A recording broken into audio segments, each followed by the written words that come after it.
Hello, grade 9, and welcome to ELA 9A. My name is Mr. Natman, and as I mentioned, this is ELA 9A, as you can see on the slide. There are two portions of grade 9 English. The first section is ELA 9A, and you will also have to take ELA 9B to receive your full ELA 9 credit. Okay, so there are two portions of English in grade 9. This is half of your English credit. My name's Mr. Natman. I will first share with you this little quote here that I like to include. Never trust anyone who has not brought a book with them. And that is by Lemony Snicket. If you recognize that name, it's because he's the author of the Series of Unfortunate Events series. Now, I like that quote. You can think about it for a second. Never trust anyone who has not brought a book with them. You know, you can talk about maybe it's not good to judge people at face value, but I think it's a playful quote just about, being able to connect with other readers. So this course, as I'm sure you can already tell, is going to have a big focus on reading and writing. And if you're sitting there thinking, oh man, I'm not a reader and I don't write, I'm going to convince you otherwise. And you are going to improve, okay? So welcome, first of all, welcome to this class. I am not likely teaching this course as I was just commissioned by Prairie Spirit to help plan the course. So you're going to see me show up. Again, my name's Mr. Natman. You'll see me show up on the instructional videos, and you'll see my name show up on some of the worksheets, but you will have a teacher who is teaching this course. They're responsible for holding your reading and writing conferences, which you'll learn a bit more about soon. They will be responsible for marking your assignments. They will be responsible for communicating with you about things like due dates, expectations, and they'll be the ones hosting your video class sessions. Okay, so I'll tell you a bit about myself though, because you will be seeing me in all these videos. As I mentioned twice or three times already, my name is Mr. Natman. I am currently a full-time senior English teacher at Delisle Composite School in Delisle, Saskatchewan. So not too far outside of Saskatoon in Prairie Spirit School Division. I've been at Delisle Composite School for 2 years. This is my second school year here at DCS. I actually went to high school here in Delisle as well, so I came back to teach here. Before I taught here, I was at Martensville High School for a couple of years. And before then, I was in London, England, teaching elementary school right after university. So I lived in London for a couple of years. I taught elementary school there. And before that, I attended the University of Regina, where I learned how to be a teacher.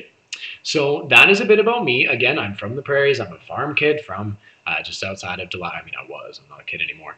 I was a farm kid from right outside of Delisle, but now I'm back in my old school reading and writing with kids every day, and it's wonderful. My philosophy.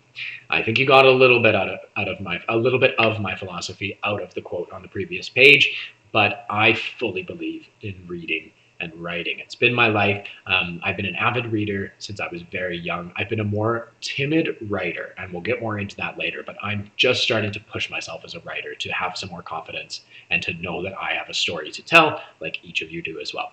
But definitely reading was a huge strength, a huge part of my life when I was little. Harry Potter. My mom bought me the 4th Harry Potter book.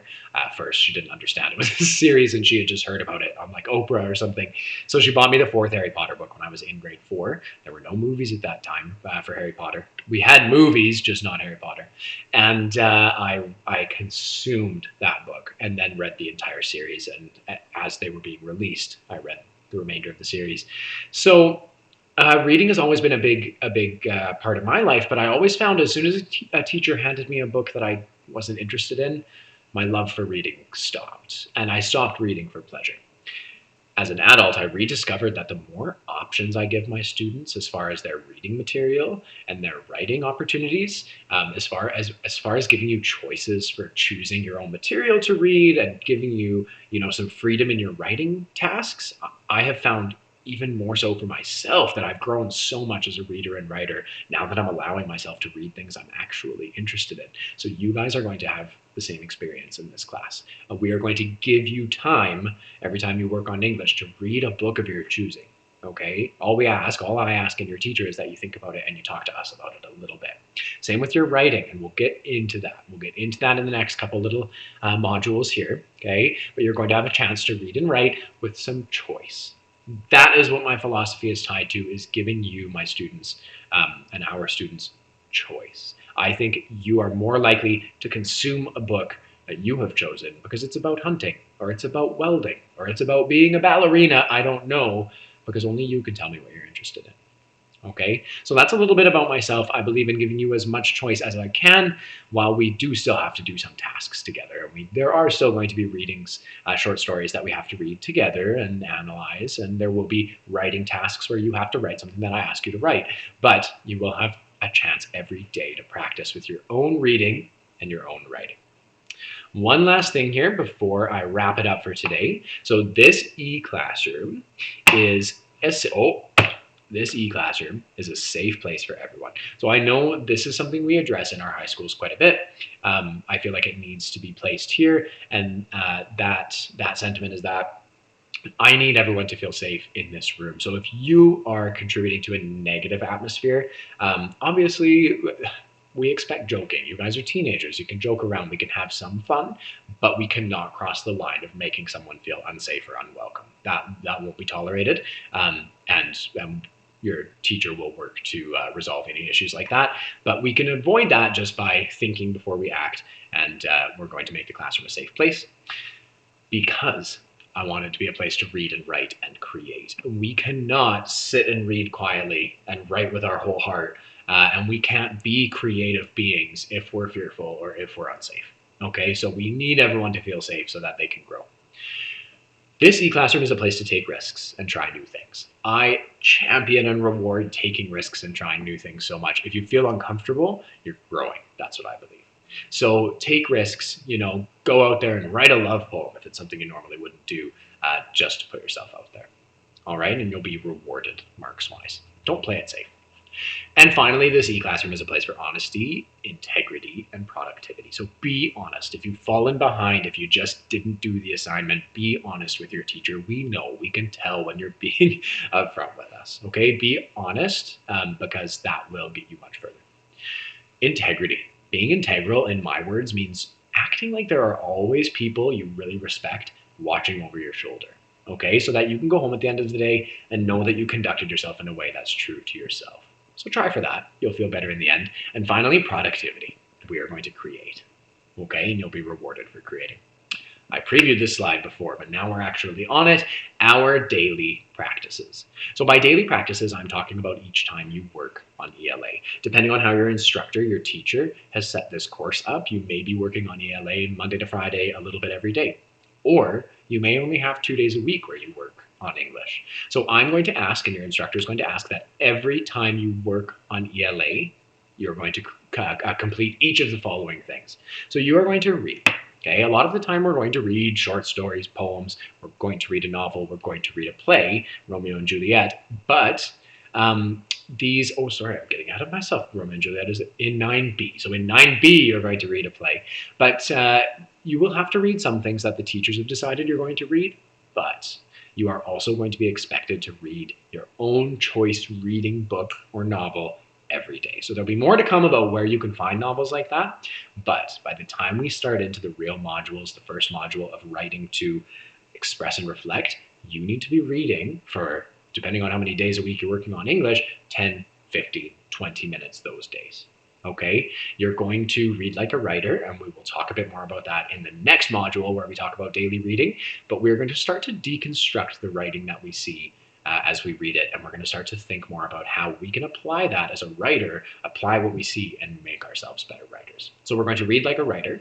Okay, every day that you work on English, you're going to complete a quick write. So you're going to have your own writer's notebook, or a duotang filled with loose leaf, or a Word document writer's notebook on your computer. And we'll talk about that again more 2 modules from now. So next we'll talk about our daily reading, and then finally we'll talk about our daily writing practice. But I am going to put some suggested prompts up on a PDF document for you to scroll through every day and choose one that speaks to you. And it will be something like write about your favorite holiday. And you are just going to set yourself a timer. Again, I'm going to tell you how much you should write for each week, and then you're going to split that up into how many days you work on English. So every time you work on English, you're going to do a quick write. If you're only working on English a couple times a week, they're going to be longer quick writes. Whereas if you're doing it every weekday, they'll be about 5 or 6 minutes long. Okay, but that's your writing practice. And we'll get into that again in another module. But I do truly believe that I shouldn't be evaluating you on shooting a basketball if it's your first time holding a basketball. We're going to take practice shots for weeks, right? That's what your writing notebook is, where you can practice. Okay. Your daily reading and writing are going to have a mark attached to them. So there will be writing and reading conferences and goal setting assignments split up throughout the course. Writing and reading conferences will be where you have a one-on-one video meeting with your teacher and just openly discuss the book you're reading and your writing that you're doing. You'll share one quick write from your notebook of 20 or 30. So there's no pressure to share all of your writing, or no one's watching you read every day, but you will be held accountable to make sure that you are doing those things. Okay. And then finally, exploring and creating. So we're going to explore stories to see what we can learn from them as writers. And then we're going to create our own multiple different works, not just stories, even though I believe that every piece of communication has an element of storytelling to it. We'll be writing a wide variety of things. So welcome to ELA 9A. I hope you're as excited as I am. I hope you're ready to read, write, explore, and create alongside me. Yeah, welcome.